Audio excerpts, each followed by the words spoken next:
कर्म में लग जाते हैं।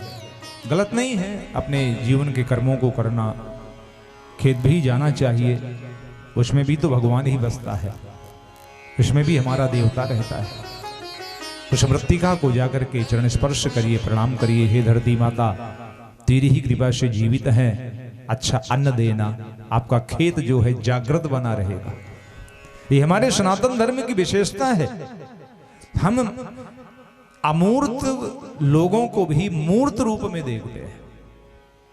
विज्ञान कहता है ये धरती, ये पृथ्वी, ये मरी हुई है, लेकिन हमारा सनातन धर्म कहता है नहीं, ये पृथ्वी हमारी माता है।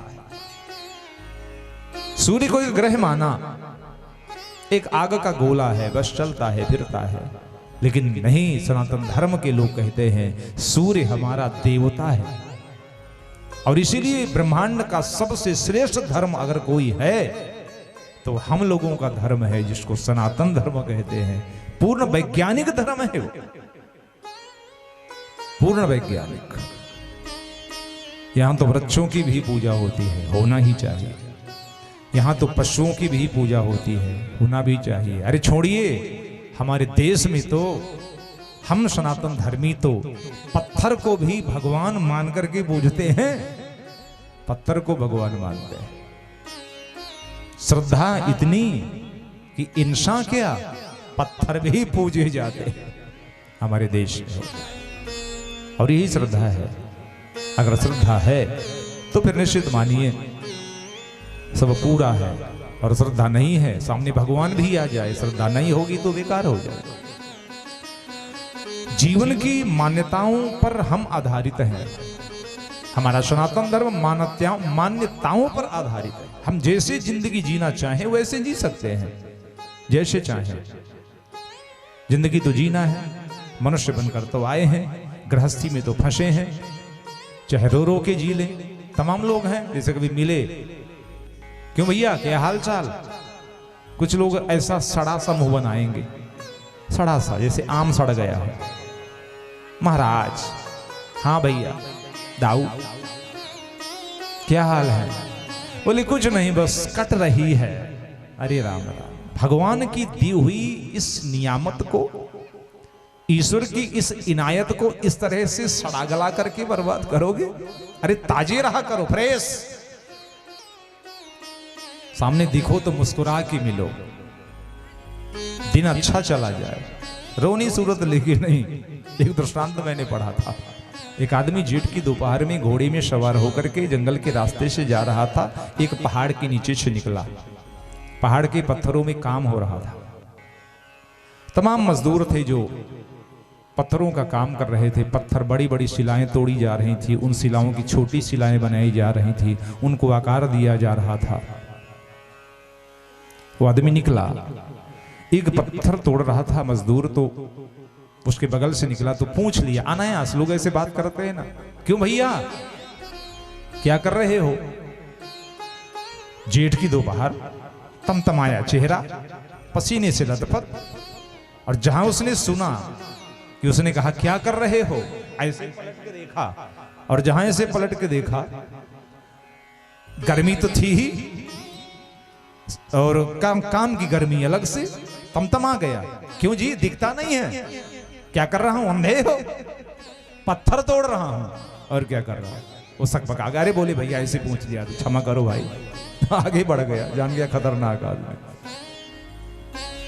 थोड़ी देर और आगे गया तो दूसरा मजदूर मिला, वो भी पत्थर ही तोड़ रहा था, बड़ी बड़ी शिलाओं को छेनी से काट रहा था। उससे पूछ लिया उसने, वही प्रश्न किया, क्यों भाई क्या हो रहा है, क्या कर रहे हो? और उसने जहां सुना तो जो छेनी हथौड़ा था छोड़ दिया और खड़ा हो गया। पसीने, माथे की पसीने को ऐसे पूंछा, लंबी सी सांस खींची। अरे भैया, परिवार पाल रहा हूं, और क्या कर रहा हूं? देख रहे हो, पत्थर तोड़ रहा हूं, 2 पैसे मिलेंगे, शाम को परिवार का गुजारा चलेगा। उसने कहा ठीक है भाई, ठीक है भाई, अच्छा है, बढ़िया है। आगे और बढ़ा, तीसरा व्यक्ति मिला, उससे भी वही प्रश्न किया, क्यों भाई क्या हो रहा है? और जहां उसने सुना, जरा देखिए तीनों एक ही काम कर रहे हैं। ये है हमारा मन, हमारी मन की मान्यता, हमारा ओपिनियन। उसने जहां सुना, छेनी छोड़ दी, हथौड़ा छोड़ दिया, खड़ा हो गया, छाह में आकर के पेड़ के खड़ा हो बैठ गया। उसने कहा, अरे भाई आओ, बैठो बैठो बैठो। एक घड़ा रखे था, ऊपर से उसमें बोरा लपेटे था, पानी ठंडा बना रहे। एक छोटा सा गिलास रखा था, पानी निकाला, लो भाई पानी पी लो। आदमी बड़ा आश्चर्य में, अरे राम ये कैसा आदमी है यार, सबसे एक ही प्रश्न किया, लेकिन इसका तो तरीका ही अलग है। बैठाला, पानी पिलाया और फिर वो मुस्कुराया। क्यों भैया पूछ रहे थे ना क्या कर रहा हूं, तो बताऊं? बोले हाँ बताओ क्या कर रहे हो। गर्भ से सिर उठा उसका, बड़ी संतोष की सांस ली। भैया मैं भगवान बना रहा हूं। उसने कहा, भगवान बना रहे हो? मैंने तो सुना था कि भगवान इंसान को बनाता है और तुम अच्छे इंसान बने जो भगवान को बना रहे हो, कैसे? उसने कहा, देखो ये जो शिलाएं हैं ना, इनको मैं काट रहा हूं। काटने के बाद छेनी से इनमें आकार बनाऊंगा। किसी को राम का आकार दूंगा, किसी को कृष्ण का आकार दूंगा, किसी को गणेश का आकार दूंगा, किसी को शिव का आकार दूंगा, और मेरे द्वारा बनाए गए भगवान इस दुनिया के द्वारा पूजे जाएंगे। मैं भगवान बनाता हूं। गदगद हो गया वो आदमी, वाह इंसान हो तो ऐसा मेहनत करने वाला, लेबर, मजदूरी करने वाला व्यक्ति, लेकिन उसके मन की भावना देखो, वो कहता है भगवान बना रहा हूं, जियो मुस्कुराते हो, मस्ती में, आनंद से, प्रेम से जियो। जिंदगी तो जीना पड़ेगा, चाहे रो के जी लो, चाहे हंस के जी लो, जीना तो पड़ेगा। कुछ लोग हैं जो रो रो के जिंदगी गुजार देते हैं, और कुछ लोग हैं जो मरते भी हैं तो मुस्कुरा करके मर जाते हैं। इसलिए मेरे भाई, जिंदगी जीना है तो आनंद में जियो। भगवान यही संदेश देने के लिए तो यहाँ आए हैं। माता यशोदा की चर्चा कर रहा था मैं। एकदा गृहदासीषु यशोदानंद गेहिनी कर्मांतर नियुक्तासु निर्ममंत स्वयं दधी का मंथन करने लगी माता यशोदा।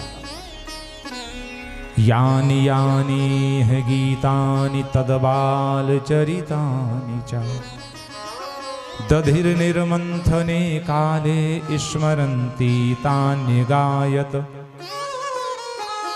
क्षौमं वासः पृथुकटितटे बिभ्रति सूत्रनधम्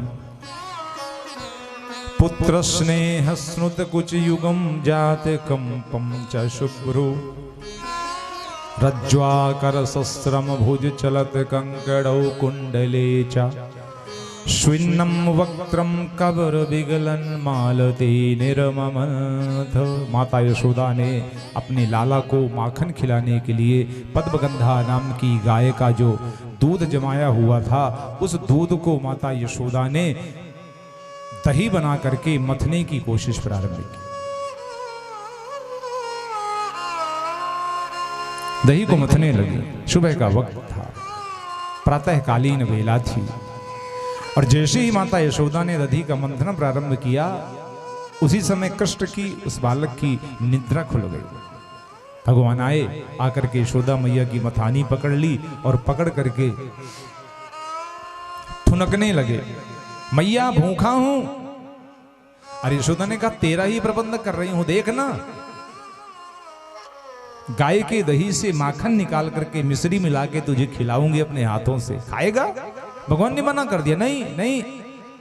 यशोदा ने कहा, तो देख गैया का दूध पक रहा है, दूध पिएगा? भगवान ने कहा, बिल्कुल नहीं। अरे यशोदा ने कहा, तो करेगा क्या? तेरा भाषा सुनिएगा। कहते हैं भगवान श्याम सुंदर, मैया मुझे ना तो माखन मिश्री अच्छा लगता, मुझे ना तो गाय का दूध पीना, तो करेगा क्या? गैया का दूध नहीं पिएगा तो? बोले नहीं, माखन मिश्री भी नहीं खाऊंगा, गैया का दूध भी नहीं पीऊंगा, तो भूख कैसे मिटेगी? भगवान मुस्कुराए, मैं तो तुझ मैया का दूध पीऊंगा, अपना दूध पिला ला।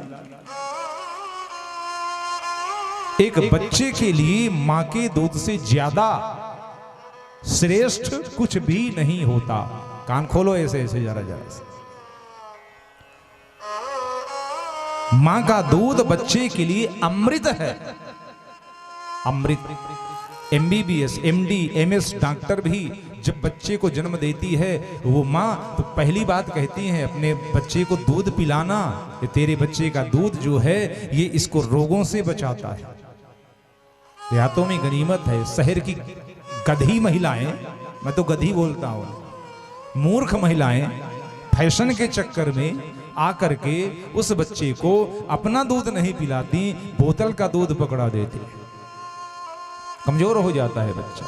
माँ का दूध बच्चे के लिए दूध नहीं, अमृत है। उस दूध का पान कराना चाहिए। और अगर माँ बच्चे को दूध नहीं पिलाएगी तो उसका क्या अधिकार है कि वो कह दे मेरे दूध का कर्ज अदा कर। जब बच्चे ने पिया ही नहीं वो तो कह देगा मैं तेरा दूध पिया ही नहीं, कर्ज कहां से दूं। यशोदा मैया बैठ गई, लाला को दूध पिलाने लगी। दिव्य सौंदर्य की उपाधि है यहाँ पर। यशोदा बैठी हैं पालथी लगा करके। तमंग मारूढ़मपायतस्तनम स्नेहस्नुतम सस्मितमीच्छति मुखम। अपने अंक में आरूढ़ किया, बच्चे को लिटाया और बड़े प्यार से मुस्कुरा करके बच्चे के मुखारविंद का दर्शन करने लगी। यशोदा ने अपने लाला को देखा। दुनिया का पूरा स्नेह, पूरा प्रेम जो था यशोदा की छातियों में उतर आया। यशोदा के दुग्ध में अगर सीमा होगी ना तो भगवान तृप्त नहीं होंगे। वो तो असीमित दुग्ध होना चाहिए। क्यों? क्योंकि परमात्मा के उदर में विश्व ब्रह्मांड रहता है, जीव रहते हैं। उन सब जीवों का भरण पोषण करने के लिए असीमित माँ के उस प्रेम रूपी दूध की आवश्यकता है। यशोदा ने दुग्ध पान कराना प्रारंभ कर दिया। और इतने में ही बाड़ी के पीछे से आवाज आने लगी। यशोदा को नहीं सुनाई पड़ी, लेकिन भगवान के कान में पड़ी। प्रभु हमारी भी तो सुनो, हम तुम्हारे लिए कितने दिन से खड़े हुए हैं। भगवान को लगा बस यही अवसर है, मुझे कुछ लीला करनी होगी। और लीला की भगवान ने। एक तिरछी दृष्टि से देखा, जो चूल्हे में दूध चढ़ा हुआ था दोहनी में, और जहां दृष्टि डाली सूर्य चंद्र का निवास होता है भगवान के नेत्रों में। जहां सूर्य की रोशनी पड़ी, सूर्य की गर्मी पड़ी, ज्वाला धधकी, और ज्वाला जहां तेज हुई तो दूध में उबाल आया। जहां उबाल आया यशोदा ने जल्दी से दूध उठाने के लिए दौड़ गई, बच्चे को धरती पर बैठाल दिया। बस भगवान को मौका लगा, अब यही मौका है। जल्दी से दौड़े, दौड़ करके कमरे में पहुंचे। दूध दही की भरी मटकी, दोहनी, चुकरी जितनी सब तड़ातड़ तोड़ फोड़ के फेंक दिया, सब तोड़ डाला। ले चटाचट, ले फटाफट, ले कटाकट, सब तोड़ दिया। थोड़ी देर में यशोदा निकली उस कमरे के बाहर से, और जब दुर्दशा देखी दूध की, दही की, अरे एकदम आग बबूला। नालायक कहीं का। एक छड़ी पड़ी थी, उठा ली छड़ी, यष्टि, और लेकर के यष्टि जो थी दौड़ी भगवान के पीछे। बहुत पीटूंगी तुझे। छोटे से बाल गोपाल अंगना के चारों ओर गोल गोल चक्कर लगाने लगे। पीछे पीछे मैया दौड़ने लगी। 4 चक्कर में ही मैया की हालत खस्ता हो गई, पसीना छूट गया। मोटा ताजा शरीर था, खाए पिए घर की थी। कोई मोटा ताजा हो लोग कहते हैं खाए पिए घर का। पहले के जमाने में अच्छा माना जाता था, अब के जमाने में बुरा माना जाता है। बीपी वगैरह बढ़ने के चांस ज्यादा हो जाते हैं, इसलिए शुगर वगैरह होने के। मोटा होना बुरा नहीं है, लेकिन उसके साथ में मेहनत होनी चाहिए शरीर को, तो शरीर आपका बैलेंस्ड बना रहता है। मेहनत करिए, परिश्रम करिए, वॉकिंग करिए, प्राणायाम करिए, भस्त्रिका करिए, अनुलोम विलोम करिए, कपालभाति करिए, आपका शरीर स्वस्थ बना रहेगा। बात मोटे और पतले की नहीं है, बात शरीर के सुडौल होने की है। दौड़ना पड़ जाए तो 1 किलोमीटर दौड़ सको, 20, 25, 30 किलो लेकर के चलना हो पड़ जाए तो लेकर के चल सको, और पता चला अपने शरीर नहीं ढोया जाता तो। इसलिए सब करने की आवश्यकता है। खैर यहाँ की आवश्यकता नहीं, यहाँ तो कृषि कार्य से जुड़े हुए आप लोगों को तो योगा, प्राणायाम, एक्सरसाइज तो रात दिन चलता है बराबर, कोई दिक्कत नहीं है। तो शहर वालों को बैठने, जो लाचार लोग हैं बेचारे, दिन भर कुर्सी तोड़ते हैं, उनके पेट बड़े बड़े होके रह जाते हैं, शुगर हो जाती है और दुनिया भर के रोग हिरते हैं, उनके लिए माता यशोदा उस दिव्य पावन स्थिति में लेकिन क्रोधातुर हो गई। भगवान दौड़ पड़े, यशोदा पीछे पीछे है, शरीर तमतमा गया। डांटा, पकड़ में आ जा वरना पीटूंगी। भगवान को दया लगी और ऐसे हाथ बढ़ा दिया, पीटना है ले पीट ले। यशोदा ने झपट के हाथ पकड़ा और मन में दया भी लगी, देखो तो कितना भोला है मेरा लाला। मुझे गुस्से में देखा तो जबरन साधारण से हाथ पकड़ा दिया मुझे। हाथ तो पकड़ लिया, पकड़ में तो आ गए, लेकिन यशोदा को है, बच्चा है, लाडला है, अकेला है, कुछ भी सही, लेकिन गलती अगर किया है तो इसको डराना तो जरूरी है। ये भी सुनना जरा, विशेषकर आप लोग। बच्चा लाडला होता है, हर माँ का होता है, हर पिता का होता है, दुलारा होता है, लाड़ करो, प्यार करो, खूब स्नेह करो, लेकिन गलती अगर करे तो डांटो भी, पीटो मत लेकिन डांटो। बच्चे को नजर से डराने की कोशिश करो, ये नहीं कि धड़ाक से पेट में गद्द से धर दिया। दोबारा मारोगी तो उसको ज्यादा टेटाएगा नहीं, फिर और जोर से मारो। कितना जोर से मारोगे? उसको नजर से डराने की कोशिश करो। भय उसके भीतर होना चाहिए। प्रति बंधन जो होता है, चाहे धर्म का हो, चाहे समाज का हो, चाहे अनुशासन का हो, बंधन जरूरी है हमारे जीवन में, वरना फिर हम जो हैं स्वतंत्र नहीं, स्वच्छंद हो जाते हैं। ये हमारे लिए खतरा है। और यशोदा ने बच्चे को ओखली के बगल में खड़ा करके बांधना शुरू किया। रस्सी छोटी पड़ गई 2 अंगुल। तददाम बध्यमानस्य स्वार्भकस्य कृतागशः स्वार्भकस्य कृतागशः द्वै अंगुलम अभूतेन संदधे न्यच्य गोपिका। बांधने के समय रस्सी 2 अंगुल छोटी पड़ गई। यशोदा मैया समझ पाई नहीं, दूसरी रस्सी फिर से मंगाया, उसको जोड़ा, एक फिर से फेरा लगाया। गांठ लगाने की जैसी ही बारी आई, दूसरी रस्सी भी छोटी पड़ गई। अनेक रस्सियां जोड़ी, छोरी, जोरी, छोरी, लेकिन रस्सी की कमी 2 अंगुल की पूरी नहीं पड़ी। जीव और ईश्वर के बीच का ये भेद है, ये गैप है, इसको हम अंतराल कह सकते हैं। जीव और ईश्वर के बीच की ये दूरी है जो मिटती नहीं है जल्दी। उसके लिए तो एक काम हमको करना पड़ता है। कथा से ही सुनाऊंगा आपको।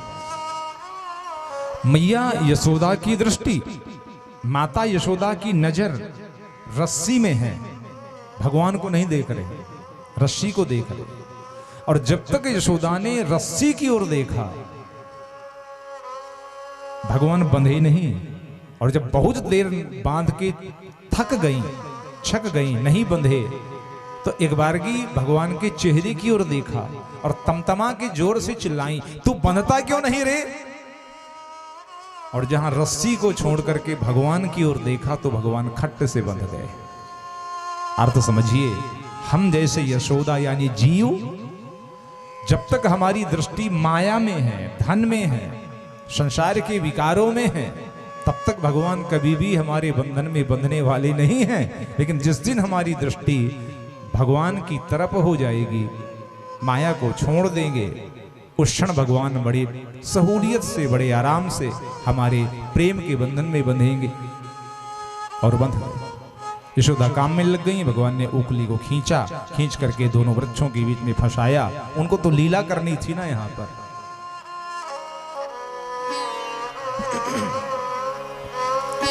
अब आ जाते हैं थोड़ा सा भीम पलासी में।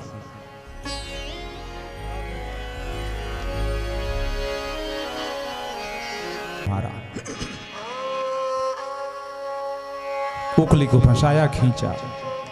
अर्जुन के दोनों वृक्ष टूट करके गिर गए। और जैसे ही टूट करके गिरे, उनसे 2 बालक निकले। एक का नाम था नलकूबर और एक का नाम था मणिग्रीव। ये कुबेर के पुत्र हैं। जहां भगवान का दर्शन किया, मुस्कुरा पड़े, प्रभु बस इसी पल का तो इंतजार था। कितने वर्ष, कितने साल हो गए, कितने युग हो गए, अनंत अनंत काल व्यतीत होने के बाद आज आपका दर्शन पाया है सरकार, हम धन्य हो गए। स्तुति करना प्रारंभ किया। मुरली बजाने वाले मेरे प्रभु, मुरली बजाने वाले, गिरिवर उठाने वाले, मैं दास हूँ तुम्हारा, मैं दास हूँ तुम्हारा, मैं दास हूँ तुम्हारा, मैं दास हूँ तुम्हारा। मुरली बजाने वाले, गिरिवर उठाने वाले, मुरली बजाने वाले, गिरवर उठाने वाले, मैं दास हूँ तुम्हारा, मैं दास हूँ तुम्हारा।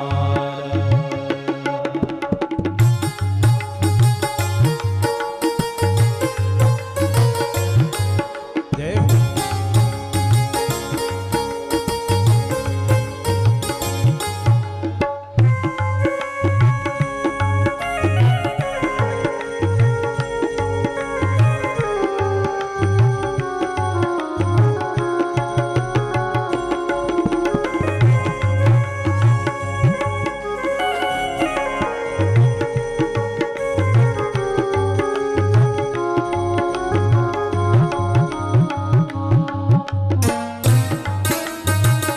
हरि बोल।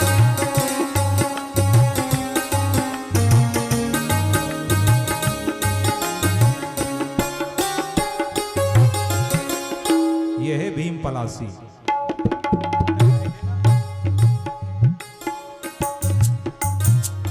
ढूंढ लिया जग सारा मैंने, दर्शन तेरा पाया।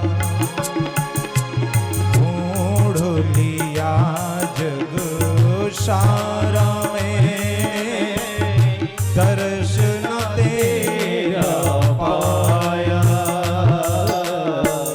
जब मन को एकाग्र किया तो ही दिल में समाया। जब मन को एकाग्र किया तो ही मन में समाया। भव पार करने वाले, शरण शरण हमारे,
दोनों हाथ जोड़ के खड़े हैं भगवान के सामने, प्रार्थना करते हैं प्रभु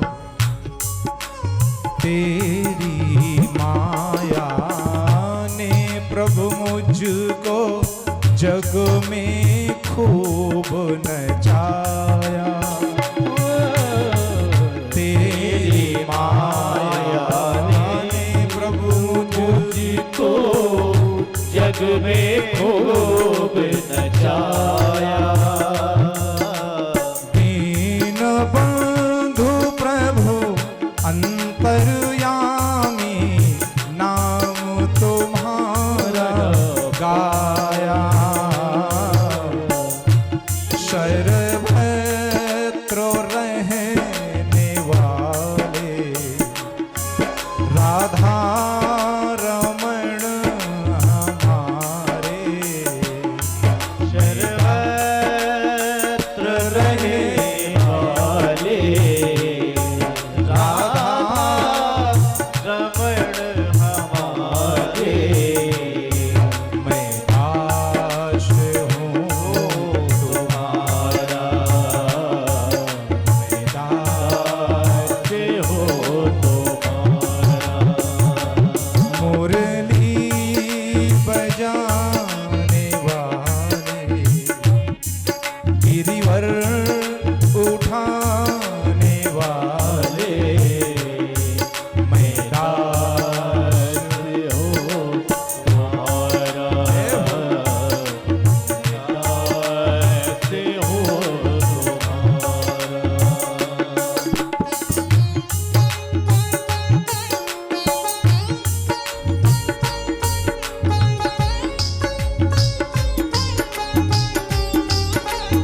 श्री राधे।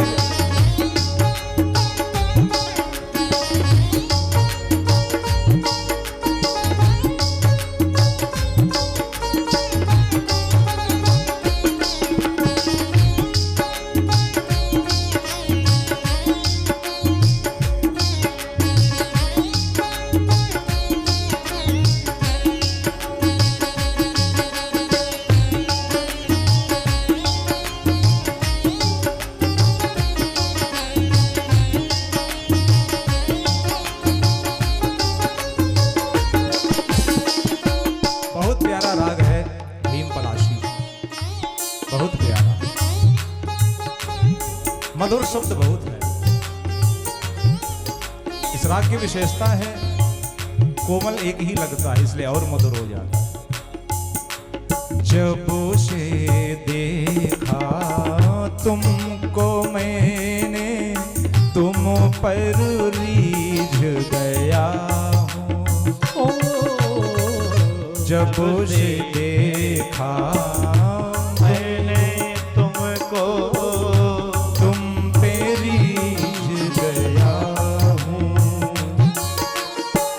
तेरी चंचल चितवन पे मैं सब कुछ भूल गया हूँ। तेरी चंचल चितवन पे मैं सब कुछ भूल